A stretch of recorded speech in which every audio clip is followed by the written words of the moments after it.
গাছ তার মাঝে শুয়ে আছে, সেই মজা। একটু গা হাত পা চুলকাচ্ছে, তবু কোনো অসুবিধা নেই গাইস।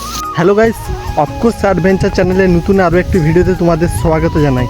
আজকে আমি এসেছি আবারও ধান খেতে, কিন্তু আজ আমি তোমাদের ধান গাছ দেখাতে আসিনি।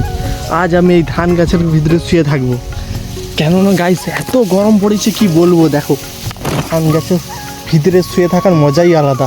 কত সুন্দর ঠান্ডা চারিপাশে, সেই লেভেল মজা।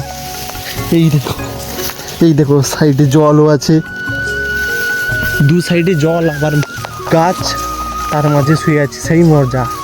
একটু গা হাত পা চুলকাচ্ছে, তবু কোনো অসুবিধা নেই গাইস, সেই মজা। ফ্যান চালিয়েও এত মজা পাবে না, বা এসি চালিয়েও।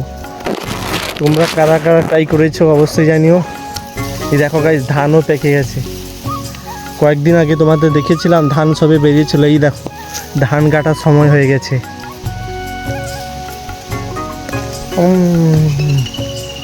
পুরো চাল হয়ে গেছে ধান, আর কয়েকদিন পরই কেটে নিতে হবে। তাই ভাবলাম ধান গাছগুলো কাটার আগে এর মধ্যে ঢুকে মজা নিয়ে নিই। তো গাইস, দেখা হচ্ছে পরের ভ্লগে। Tata, bye bye.